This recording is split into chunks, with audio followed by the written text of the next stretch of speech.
তোমরা আসেন এই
অনেক সময়ের বিষয় গঙ্গা আবরণ প্রক্রিয়া।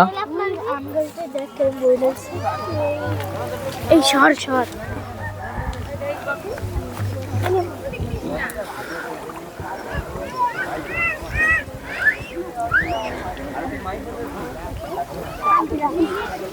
মহামন্ত্র নামযজ্ঞের গঙ্গাবরণ প্রক্রিয়া সম্পূর্ণ বিধিবদ্ধভাবে পূর্ণ করতে হয়, তাই সূর্য অস্তের পূর্বে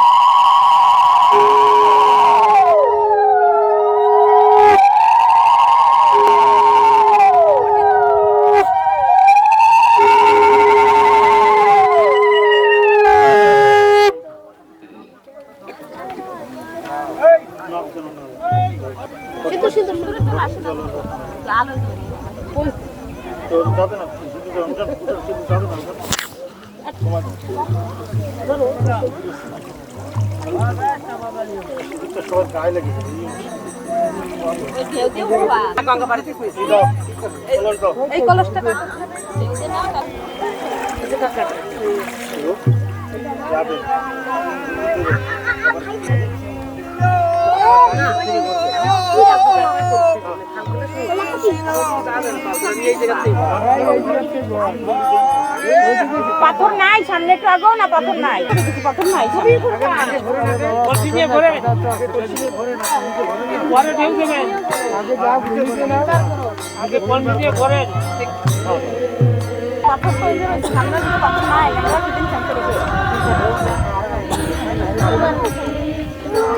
বেশ, রাধে রাধে, হরি বল। বিধিবদ্ধভাবে ঘুরলি হওয়ার পরে তারপরে যে গঙ্গাবরণে ডুব দেবে। সম্পূর্ণ প্রক্রিয়া সমাপন হওয়ার পরে তারপরে ঘট মাধ্যমে, কলসি মাধ্যমে গঙ্গাবরণ।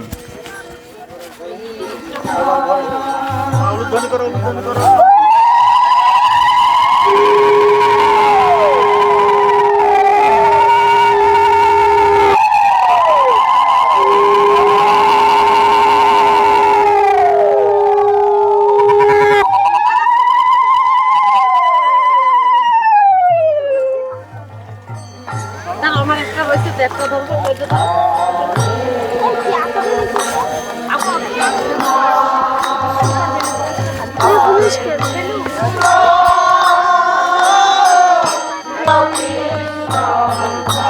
এই ভিডিওর ভিতরেই বলি, অনেকে অদ্ভুত মনে করে, কিন্তু আমি ততটা করি না। ধার্মিক অনুষ্ঠানে যদি সুস্থভাবে ভিডিও না করতে পারি, করবো কোথায়? যারা ভিজিট করবেন, এই পর্যন্ত যারা দেখছেন, তারাও একটু শান্ত সুস্থ সনাতন ধর্ম প্রতি বিচার রাখবেন, এক পক্ষপাতিতা বিচার করবেন না।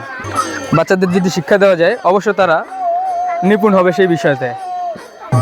আমাদের প্রতিদিন জীবনযাপনে এই একটা অংশ আমাদের সনাতন ধর্মের মহামন্ত্র নামযজ্ঞ, তার সঙ্গে সঙ্গে আরও যে আধ্যাত্মিক নীতি রীতি অনুষ্ঠান, সাংস্কৃতিক মানে সংস্কৃতযুক্ত অনুষ্ঠান চলতে থাকবে। তার ভিতরে এই একটা প্রক্রিয়া, মহামন্ত্র নাম সংকীর্তনের পূর্বে কি হয়, বিধিবদ্ধভাবে গঙ্গাবরণের প্রক্রিয়া করা যায়, মহন্ত আগমন হয়, তারপরে বৈষ্ণবদের বন্দনা করা যায়, অধিবাস আদি হয়, তার পরের দিন সকাল থেকে নাম কীর্তন হয়। অধিবাস মণ্ডলী যারা আসে তাদের সম্প্রদায়ের কাছে দায়িত্ব দেওয়া যায়, তার সঙ্গে সঙ্গে বৈষ্ণবদের কাছে দায়িত্ব দেওয়া যায়। 16 মন্ত্র, অষ্টম প্রহর, 16 প্রহর, 24 প্রহর, এইভাবে প্রহর অনুসারে তাদের কাছে দায়িত্ব দেওয়া যায়। সেইভাবে সম্পূর্ণ অনুষ্ঠান অনুষ্ঠিত হয়। পরবর্তীতে নগর ভ্রমণ অন্তে প্রসাদ আদি মহন্ত বিদায়, এইভাবে সম্পূর্ণ মহামন্ত্র নামযজ্ঞের অনুষ্ঠান রীতি নীতি বিধিবদ্ধভাবে থাকে। তার ভিতরে এইটা সর্বপ্রথম নিয়মের সর্বপ্রথম গঙ্গাবরণ নীতি, গঙ্গাবরণ রীতি।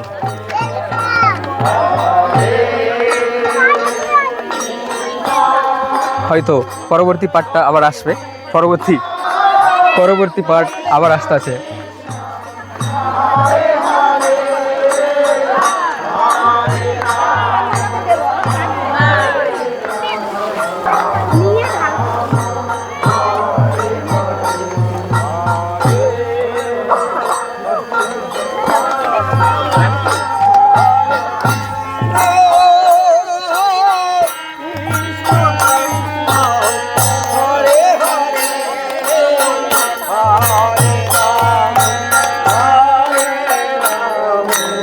গঙ্গাবরণ অনুষ্ঠানে এত পরিমাণে সকলে অংশগ্রহণ করছিল।